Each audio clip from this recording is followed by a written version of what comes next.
damage UCal could do on the Victor. I mean, like you mentioned earlier, his Victor has been incredible. He did a ton of damage despite their loss in that match against Gen G, and it's been his most picked champion. He is extremely well versed on it. So how much he can do in these team fights that probably won't, you know, be super lopsided unless something goes really bad in the top side, I think is going to determine how much damage output, how many team fights they can win around objectives are.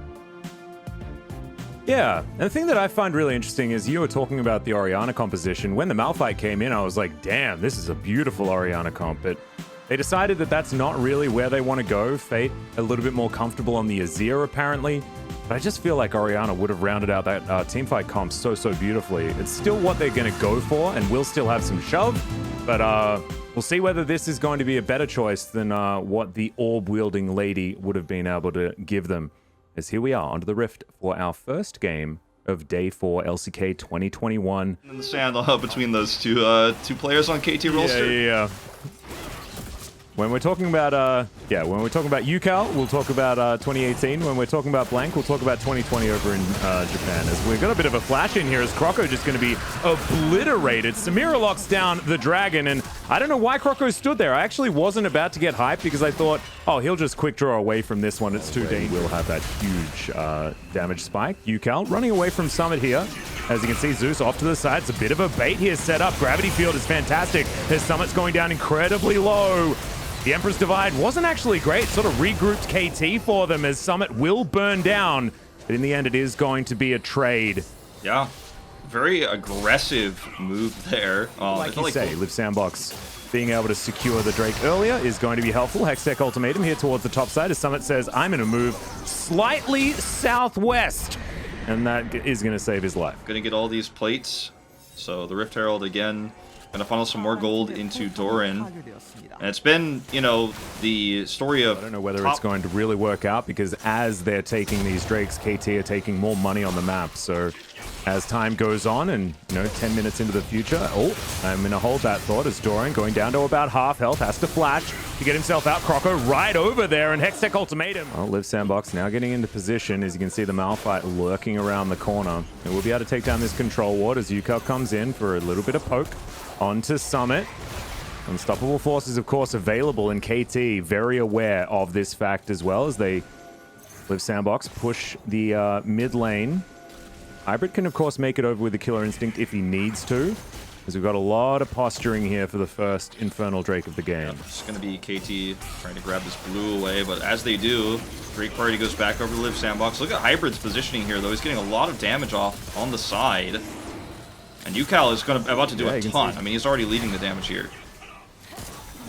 Well, we'll see how this one's going to go. Solar Flare comes in as Summit has to flash away. Unstoppable Force just does absolutely nothing as UCal takes down the Rockman. The Infernal Drake's joining in on this fight now as Effort will be going down. Blank picks up that kill. Croco secures the Drake. But at what cost is the for UCal as well, just to guarantee even more damage? Is they're actually going to make a play around Baron because there's no vision here whatsoever for Liv Sandbox. They're slowly finding out about this, but this is going to be a long walk to the Baron pit. They might just be too late. Yeah, well, we'll see whether this is going to be something they commit to. You can see Samira's walking from base, just not going to be there. Blank's going to secure the Baron. And Summit, he's gone down extraordinarily low. The headbutt pulp doesn't really work, but at least the Unstoppable Force gets some work done. But the rock is going to immediately fall down. Effort now also, that will is looking far more breakable than it wanted to be. Blank off to the side, and Liv Sandbox are going to limp away, but that's Baron. Yeah, and also there has to be flashes on cooldown as well, otherwise the Malphite's not going to be able to do it. You can see Summit trying to frontline. He's pretty tanky. But there's still 30 seconds on this Infernal Drake, and the amount of pressure that this Baron buff can put on is going to be too much for Liv Sandbox. They can't stay in this river. They've completely given up lane control. The macro has just fallen out the window for Liv Sandbox in this game. And I feel like, you know, ever since we came back from the pause, they haven't, you know, this isn't going to be the more supportive variety that we saw yesterday as Root. He's going down extraordinarily low. UCal just going to fight him out, and that is looking too difficult. Summit can possibly solo ult him, but decides instead to try and make his way out. Not really doing too much there as Hybrid just gets rid of the Malphite, and it feels like this game very close to over. Effort just doing his best. I don't want to say incorrectly as... Oh, God. Hybrid just avoids the Emperor's Divide so beautifully with this. Well, this Baron's going down very low. Live Sandbox look like they want to try and get a fight here. Collateral damage not going to quite make it work. Okay. The Emperor's Divide that we wanted to see, but do they actually have enough items to fight this squad as Doran does have a big old shield? Zeus is in here as well. Yukal very, very healthy, and he just goes through. That death ray is so aptly named as he picks up a double now. Doran gets on in there. The triple kill for Yukal. He still had a stopwatch, ladies and gentlemen, and Blank comes back in just to steal away the kill. This could look like a different game, but unfortunately, even with the perfect engage, the damage output is way too high. Yukal didn't even have to use his Zhonya's until the end of the fight. Yeah, the very, very end. And now, as the Nexus turrets are going down, Wolf, what is 706? What's that area I code? think that might actually be Georgia. That's a much bigger one. And Effort's going to come through, doesn't even get to die. As the He did a bit of work, one could say. You know, I think people don't want to get excited for KT, but I'll allow people to get excited for Yukal. I think he is really on a tear right now. He wants to return to form. He's been playing almost only Victor, so there's the chance.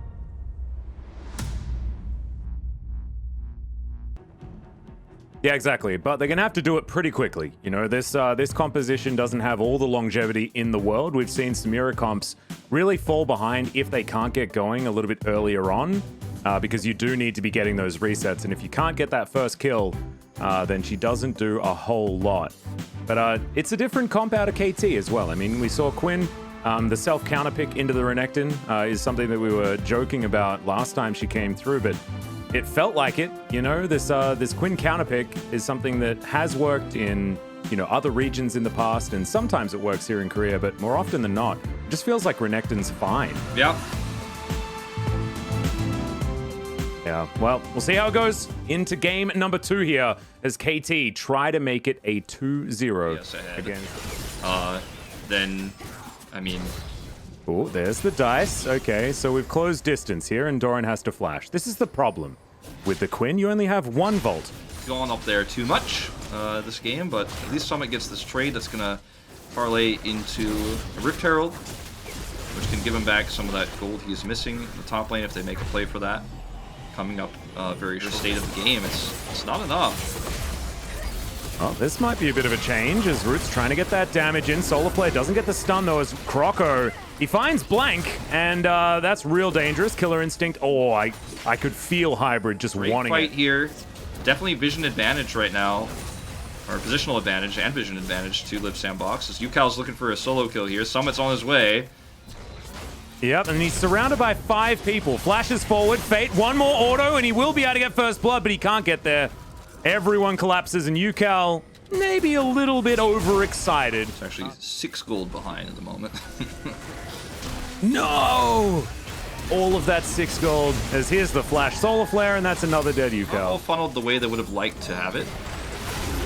Well, there's a Weaver's Wall, and this Crocodile is dead, guys. There's no real 2 ways about Infernal away before starting to win some fights as Doran with his Harrier just scouting the area. Teleport will come in as it's Croco that secures it once again. It's Soul Point as Effort dives on into the back line. Tower's going to fall down as well because of the Rift Herald, but Fate gets himself into the back of the fight. Hybrid having to flash, and now the Samira gets in amongst it, but Shockwave was held onto. Now Zeus gets forward as Yukal's trying to keep them alive, but he can't really do it. Croco now fighting the Orianna, but Yukal's very strong, and Doran off to the side trying to fight this one out as well, but it is still going to be a one fight for Live Sandbox, and they got the Dragon. Yukal now going to be jumped on by Croco. He is going to survive. Flash forward once again, and once again not able to do quite enough.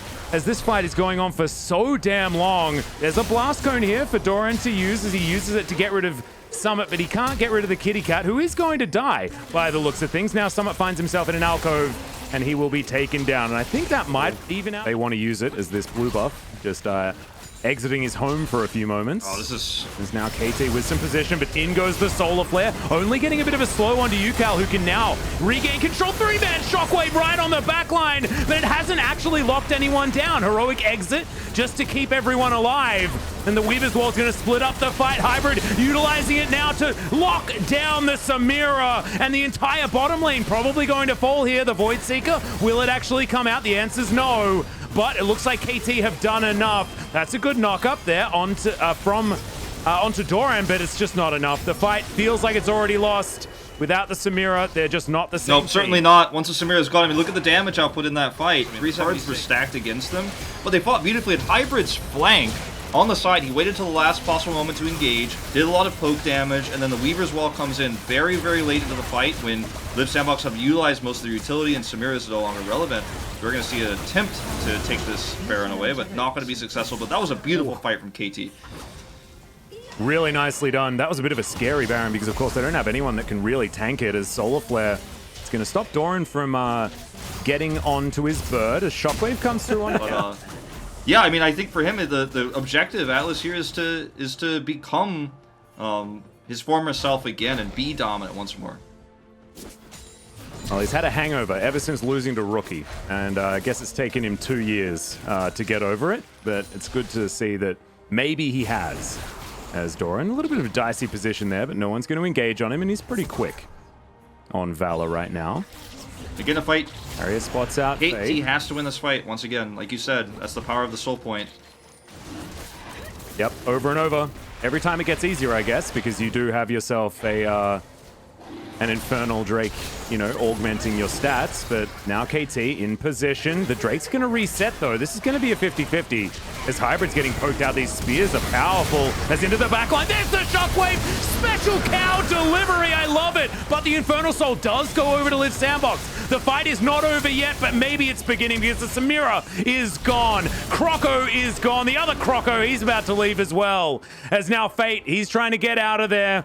And Effort is as well, but no damage is left over. Blank? Okay, he's got his Zonyas. He'll be fine.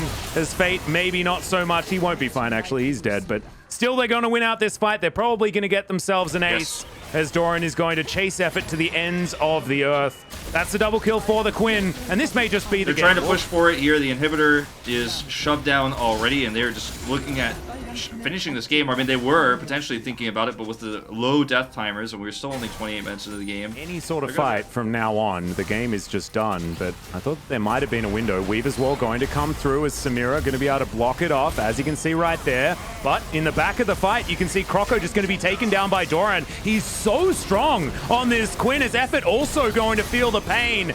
And now Zeus just frontlining, Summit trying to do the same thing, but he's in and he's out. The heroic entrance, not looking so heroic, just looking a bit silly, as now we've got the Samira trying to pop off, but she's too far behind. And that's the fight we were talking about. It came in pretty quickly, and KT will this time win the game. She's too far behind. She's not in pressure. They walked in, but they didn't get to take the fight on their terms. And that's what happens if you're a Samira that's behind. You end up being the last one to come into a team fight where it's already over before you get to pop off. And that's the end of it. It's going to be KT stealing this win again in the late game. It's going to be a 2-0. Yeah. And that's going to be the double from Doran as well, saving the Quinn. 9, 1, and 8 in the end. I did vote for the 80 people. People don't always, the 80s don't always get a lot of credit in this meta where it's hard to be a 80 player, but I thought he did pretty well. I agree. I agree. And also, you know, 2 members of KT doing more damage than